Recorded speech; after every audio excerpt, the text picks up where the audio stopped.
Et maintenant, la potion magique de...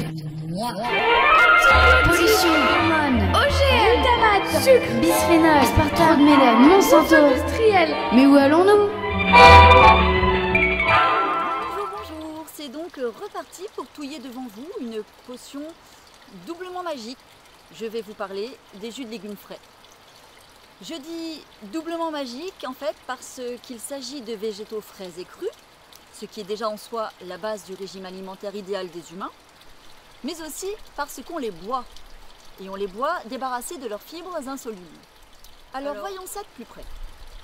Les végétaux frais et crus, cultivés proprement, c'est-à-dire sans produits phytosanitaires, pétrochimiques, Monsanto, tout ça, nous apportent beaucoup de minéraux, beaucoup de vitamines, beaucoup d'enzymes, beaucoup de fibres solubles et insolubles. C'est pour ça qu'on dit très justement d'en manger beaucoup, en particulier des légumes qui sont peu sucrés et, si possible, crus. Oui mais, car il y a un oui mais, je croise beaucoup de personnes qui ne digèrent pas les légumes crus et qui se traînent des ballonnements intestinaux durant des heures.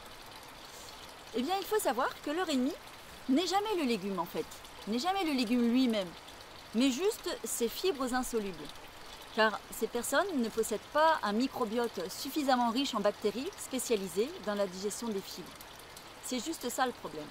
Le microbiote, vous savez, c'est cette espèce d'alien qui nous co-constitue, qui pèse dans les 2,5 kg et qui contient plus d'individus que nous n'avons de cellules. Ah ah, ceux qui ont peur des microbes vont me faire une syncope. Et oui, nous sommes d'abord des microbes. Eh bien, tous ces individus qui squattent notre carcasse, quand ils sont à l'équilibre, c'est-à-dire en quantité bien cohérente entre eux, ils œuvrent pour notre bien. Donc si certains manquent à l'appel, un certain travail ne se fera pas. C'est ce qui se passe quand on ne digère pas un légume. Il faut donc réensemencer l'intestin, réintroduire les légumes fibreux peu à peu pour favoriser le développement des bactéries in love avec les fibres. Mais en attendant, on peut, il faut, je dirais même on doit, quand même consommer plein de légumes crus. Et pour ça, on va extraire le jus avec une petite machine. Et là, miracle, il faut beaucoup de légumes pour faire un grand verre de jus. Et ce jus, en plus du plaisir de le boire, car c'est souvent très bon, va nous procurer tous les éléments nutritifs des végétaux sans aucun de leurs inconvénients. Et comme on en mangera beaucoup, eh bien en fait on aura notre dose largement suffisante de légumes quotidiens. On la tient notre potion doublement magique. Je ne connais personne qui est mal au bidon après un grand verre de jus de carotte et céleri. Je vois déjà ceux qui supportent très bien les fibres me dire « Nous, pas besoin de jus, on les supporte à la croque les légumes. » Et là, je ressors mon joker oui mais. Il y a peu de chances que vous croquiez tous les légumes nécessaires à un grand verre de jus.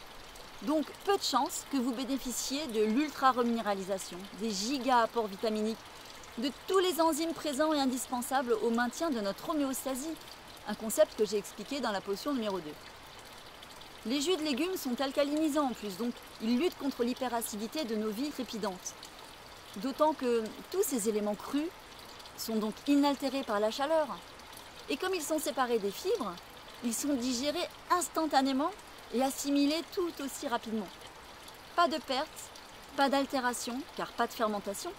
La fermentation, c'est ce qui arrive quand l'intestin met trop de temps à dépioter tout ça, vu qu'il manque des ouvrières, c'est-à-dire des bactéries. Ça se produit aussi dans l'estomac, quand le mélange d'aliments n'est pas idéal ou quand on mange des fruits en fin de repas. Vous verrez aussi que quand on boit un jus de légumes frais, on n'a plus faim avant un très long moment, car nous assimilons beaucoup d'éléments nutritifs quasi instantanément. La densité en nutriments est au taquet. Je sens poindre une question d'importance. Ok, on a compris pour les jus de légumes, mais et pourquoi pas des jus de fruits?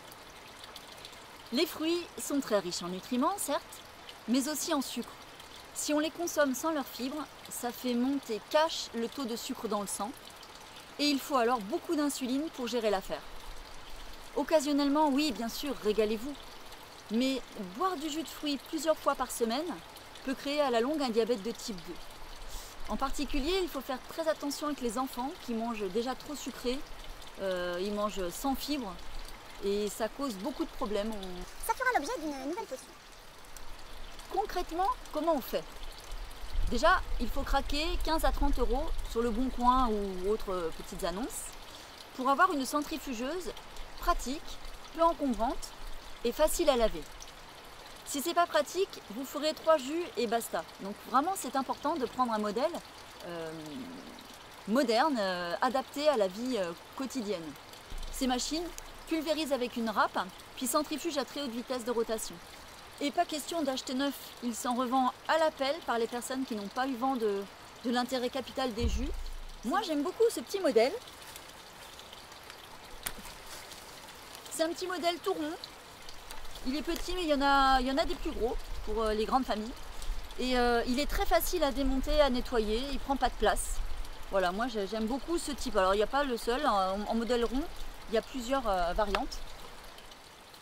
Si vous avez plus de budget, vous pouvez prendre un extracteur de jus. Les légumes alors là sont broyés par une ou deux vis sans fin, puis passés au travers d'un tamis. C'est un peu plus lent, mais ça permet de faire des jus de feuilles avec moins de gâchis, on va dire un meilleur rendement. Alors ensuite il faut des légumes évidemment, de saison si possible. Ceux qui vous chantent, faites vos essais, trinquez avec un shot de jus de réfort ou une pinte de jus de carotte.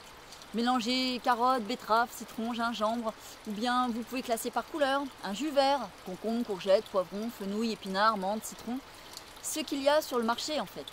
Et puis vous pouvez faire un jus rouge avec carottes, betteraves, tomates, poivron rouge, curcuma, un peu d'orange. Vous pouvez faire des binômes, carottes, betteraves, courgettes, fenouil, céleri, menthe. Et puis si le goût de certains jus de légumes est un peu difficile, on peut ajouter un peu de fruits, mais vraiment 20 à 25% maximum, juste pour adoucir. Je vous donne une petite astuce. Contre l'hyperacidité gastrique, vous pouvez boire du jus de pomme de terre cru, en shot, ou mélanger un jus de carotte par exemple. Et il faut bien laisser retomber l'amidon, ne buvez que la partie translucide qui surnage, ce jus n'est pas toxique. Autre astuce, vous pouvez boire ces jus, je dirais même vous devez boire ces jus en dehors des repas, ou alors en tout début de repas, jamais après. Je vous dis cela parce qu'il ne faut pas qu'ils soient emprisonnés par les autres aliments du repas qui, eux, vont devoir rester longtemps dans l'estomac. On aurait, vous l'avez compris, une fermentation et une dégradation des nutriments, ne serait-ce que par l'acidité gastrique. Ça serait dommage. Et je vous donne une dernière astuce. Si vous avez un déshydrateur ou en été au soleil, vous pouvez récupérer la pulpe, l'assaisonner à votre goût, par exemple un peu de sel ou d'eau de mer, du cumin, du curry. Vous formez des petites galettes plates et une fois déshydratées, ça fait comme des chips ou des crackers, utilisables pour une tapenade ou un caviar d'aubergine par exemple.